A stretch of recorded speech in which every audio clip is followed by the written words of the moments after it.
स्वागत है आप सभी का। आज मैं सुनाने जा रही हूँ रवि प्रदोष के दिन इस कथा को पढ़ने या सुनने से मिलता है प्रदोष व्रत का फल।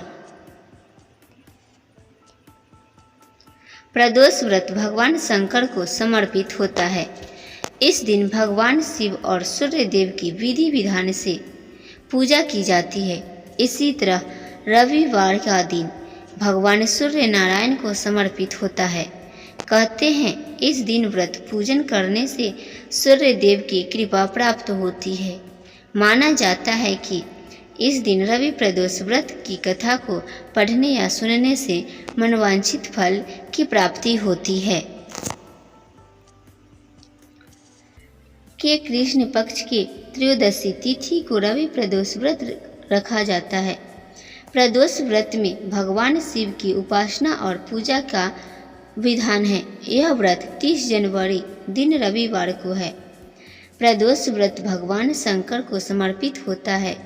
इस दिन भगवान शिव और सूर्य देव की विधि विधान से पूजा की जाती है।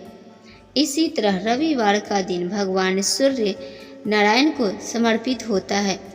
कहते हैं इस दिन व्रत पूजन करने से सूर्य देव की कृपा प्राप्त होती है, जिससे आपको मान प्रतिष्ठा की प्राप्ति होती है। प्रदोष व्रत हर महीने की त्रयोदशी तिथि को रखा जाता है। बता दें कि माह में 2 बार प्रदोष व्रत पड़ता है, एक शुक्ल पक्ष में और दूसरा कृष्ण पक्ष में। इस तरह से साल में कुल 24 प्रदोष व्रत पड़ते हैं। प्रदोष व्रत कई कष्टों को दूर करने वाला व्रत बताया गया है। मान्यता है कि रवि प्रदोष व्रत के दिन भगवान शिव की पूजा करने से सुख और आरोग्य की प्राप्ति होती है। माना जाता है कि इस दिन रवि प्रदोष व्रत की कथा को पढ़ने या सुनने से मनवांछित फल की प्राप्ति होती है।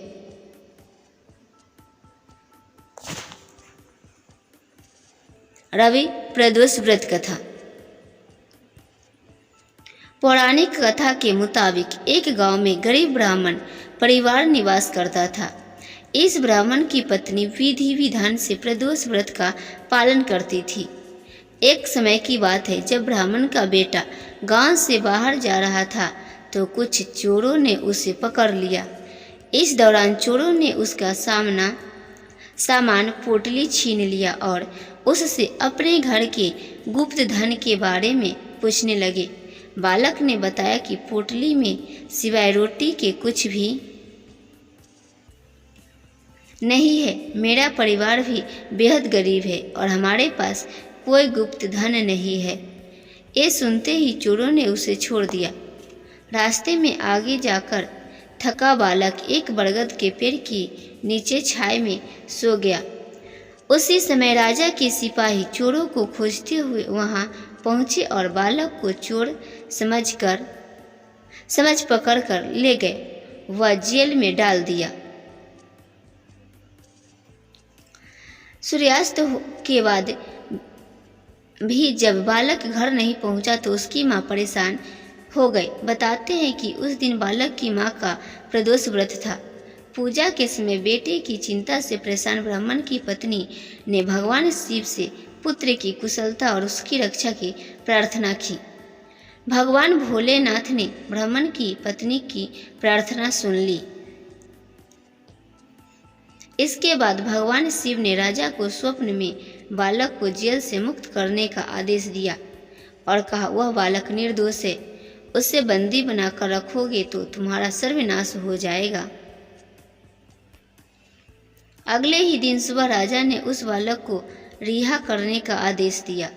इस दौरान बालक राज दरबार में आया और उसने पूरी घटना राजा को बताई।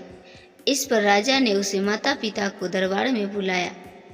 ब्राह्मण परिवार के राज दरबार में आने का बाद राजा ने उनसे कहा कि आपका पुत्र निर्दोष है, उसे मुक्त कर दिया गया है। राजा ने ब्राह्मण परिवार की जीविका के लिए 5 गांव दान कर दिए। इस तरह भगवान शिव की कृपा से वह ब्राह्मण परिवार सुखी पूर्वक जीवन व्यतीत करने लगा। इस प्रकार से प्रदोष व्रत की महिमा का बखान किया गया है।